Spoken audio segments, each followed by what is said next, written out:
বড় চিন্তা এখন বন্ধু কোথায় পাই। তারপর চট করে মাথায় আসে একজনের কথা। তারপর আমি তাকে ফোন করে সবটা বুঝিয়ে বলি আর সে রাজি হয়ে যায়। লোকটাকে তা না হয় আগামীকাল বলবো, কেমন? এখন অনেক রাত, আমিও ঘুমাই, আপনারাও ঘুমিয়ে পড়ুন। Good night.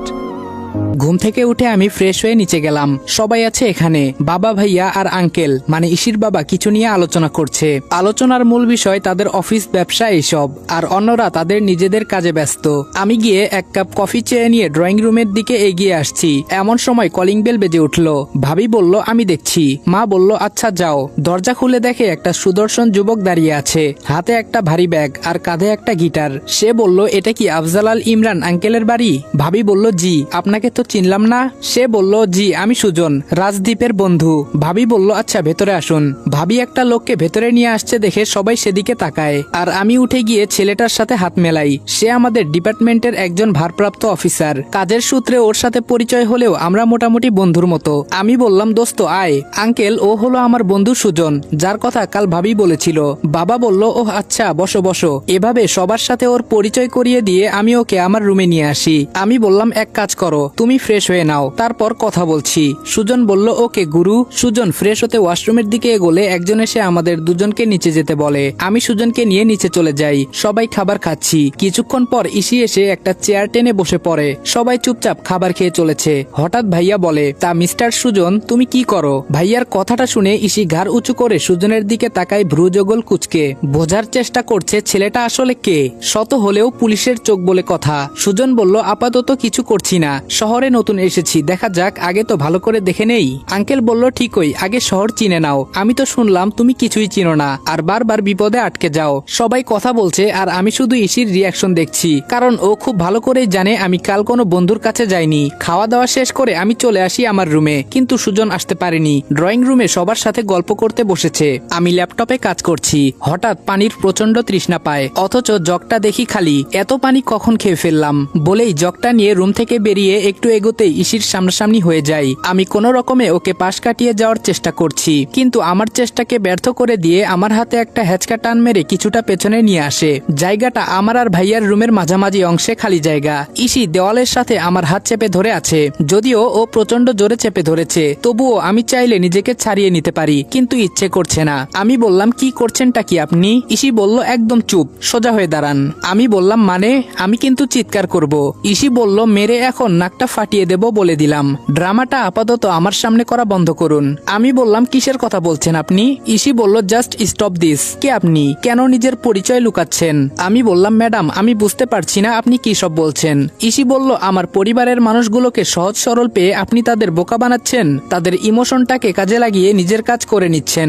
আমি বললাম কিসের ইমোশন? ইসি বলল একদম ন্যাকা সাজার চেষ্টা করবেন না। আমি বললাম আমি সত্যি বুঝতে পারছি না আপনি ঠিক কোন ইমোশনের কথা বলছেন। ইসি বলল এ বাড়ির লোক আপনাকে তাদের ছোট ছেলের স্থানটা প্রায় দিয়েই দিয়েছে। আমি বললাম এটা কি আমার দোষ ম্যাডাম? ইসি বলল দোষ গুণ বুঝি না, বুঝতে চাই না আপনি কে, কি করেন, এগুলোর মুখস্থ আমি খুব শীঘ্রই খুলে দেব। আমি বললাম আপনি আমায় ভুল বুঝছেন। ইসি বলল জাস্ট শাট আপ, এই বাড়িতে থাকুন, খাওয়া দাওয়া করুন, ঘুরে বেড়ান, তবে এই বাড়ির কারো ক্ষতি করার প্ল্যান যদি করে থাকেন তো সেটা অচিরেই শেষ করে দিন, না হলে এর ফল ভালো হবে না। আমি আর কিচ্ছু বলতে পারছি না। শেষ পর্যন্ত ও আমায় এতটা নিচে নামিয়ে দিল, আমি আর নিজের পরিবারের ক্ষতি করার প্ল্যান করব? এটা ভাবলি কি করে ইসি? কথাগুলো আমি মনে মনেই ভাবছি। হ্যালো বন্ধুরা, আজ আমি OneXBet নামে একটি অ্যাপ সম্পর্কে বলছি, যেটা সবচেয়ে বিশ্বস্ত। বিখ্যাত PSG ও সিরিয়া এখানে স্পন্সর। এশিয়া কাপ চলছে, এটাই ক্রিকেট প্রেমীদের জন্য দুর্দান্ত সুখবর। এখানে সমস্ত ক্রিকেট, ফুটবল ও অন্যান্য সব ম্যাচের ফলাফল এবং ম্যাচটি লাইভ দেখতে পারবেন। স্কোরের ভবিষ্যৎবাণী করে নগদ জিততে পারবেন, যেমন কোন দল জিতবে, কত রান করবে ইত্যাদি।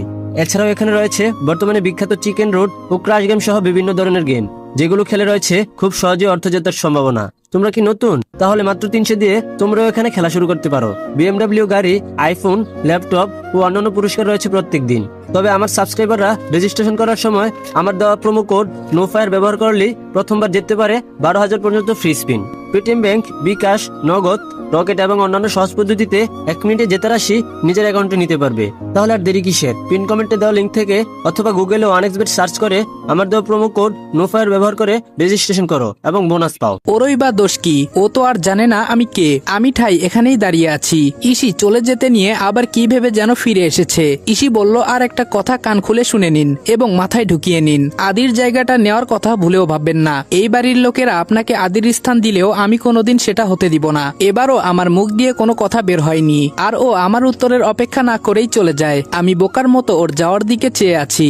আমাকে এখানে এভাবে দাঁড়িয়ে থাকতে দেখে সুজন কিছুটা অবাক হয়, কারণ ও দেখেছে ইসিকে এখান থেকে বের হতে। সুজন বলল, এই গুরু। আমি বললাম, হুম বল। সুজন বলল, কি বলবো? এখানে এমন স্ট্যাচুর মতো দাঁড়িয়ে আছো কেন? আমি বললাম, কই কিছু না তো। সুজন বলল, কথা লুকাচ্ছ কেন? গুরু, এমনটা কিন্তু কথা ছিল না। আমি বললাম, আচ্ছা ঠিক আছে বলছি, আগে পানিটা নিয়ে আসি, তারপর রুমে এসে তোমায় সবটা বলছি। সুজন বলল, আমায় দাও, আমি নিচে গিয়ে নিয়ে আসি। আমি বললাম, না থাক, তুমি রুমে যাও, আমি নিয়ে আসছি। সুজন বলল, আরে গুরু দাও তো, বলে জগটা আমার হাত থেকে নিয়ে নিচে চলে যায়। আর আমি চলে যাই রুমে। রুমের ভেতরে সোফায় হেলান দিয়ে বসে ইসির কথাগুলো ভাবছি। হঠাৎ নিচ থেকে চিৎকারের আওয়াজ পেলাম। আমি বললাম, কি হলো? নিচে চিৎকার করছে কে? আমি রুম থেকে বের হয়ে নিচে নামিনি। দোতলার উপরে রেলিং ধরে দাঁড়িয়ে আছি। দেখছি নিচে আমার আগে সবাই পৌঁছে গেছে ঘটনাস্থলে। নিশির সারা শরীর ভেজা। বুঝতে আর বাকি নাই কে করেছে, কারণ পাশেই জগ হাতে নিয়ে দাঁড়িয়ে নখ কামড়াচ্ছে সুজন। নিশি বলল, ইউ ইডিয়েট। সুজন বলল, ম্যাডাম দেখুন, আমি ইচ্ছে করে করিনি, প্লিজ বিশ্বাস করুন। আন্টি, আমি ইচ্ছে করে করিনি। অপরাধীর মতো মুখ করে মায়ের কাছে গিয়ে কথাটা বলল সুজন। মা বলল, নিশি মামনি ও তো ইচ্ছে করে করেনি বলছে, তুই আর রাগ করিস না, যা ভেতরে গিয়ে চেঞ্জ করে নে। খালামণি বলল, হুম যা, খালি খালি ওভার রিয়েক্ট করিস, তোদের দু বোনের স্বভাব। এইটুকু বলে খালামণি ইসির দিকে তাকিয়ে থেমে গেলেন। আর কিছু না বলে উনি চলে গেলেন, আর বাকিরা যার যার কাজে। ইসি এখনো সেখানেই দাঁড়িয়ে আছে, ওর মায়ের চলে যাওয়ার পথে তাকিয়ে। আর আমি উপরে দাঁড়িয়ে সবটা দেখলাম। কিছুক্ষণ পর সুজন পানি নিয়ে রুমে ঢুকলো। আমি বললাম, পানিটা অনিচ্ছাকৃত ভাবেই পড়েছিল? সুজন বলল, এটা কেমন প্রশ্ন গুরু? আমি ইচ্ছে করে কেন ফেলবো? আমি বললাম, আমি কিন্তু তোমাকে খুব ভালো করেই চিনি। সুজন আর আমি একসঙ্গে ট্রেনিং করেছি। আর্মিতে আসলেও সে মোটেও আর্মির মন মানসিকতা নিয়ে আসেনি। সব সময় কারো না কারো পিছু লাগতো। যখন আমাদের খুব কঠিন কাজ দেওয়া হতো তখন ট্রেনিং শেষ করে ও ট্রেনারের পিছনে লাগতো আর নানাভাবে হেনস্থা করার চেষ্টা করত। সুজন বলল, আমি কিন্তু এখন অনেক পাল্টে গেছি। আর হ্যাঁ, এখন পানিটা অ্যাক্সিডেন্টলি পড়ে গেছে। আমি বললাম, আচ্ছা। সুজন বলল, বাদ দাও, তুমি এখন ওখানকার ঘটনা বলো। আমি বললাম, কখনকার? সুজন বলল, ভুলে গেলে?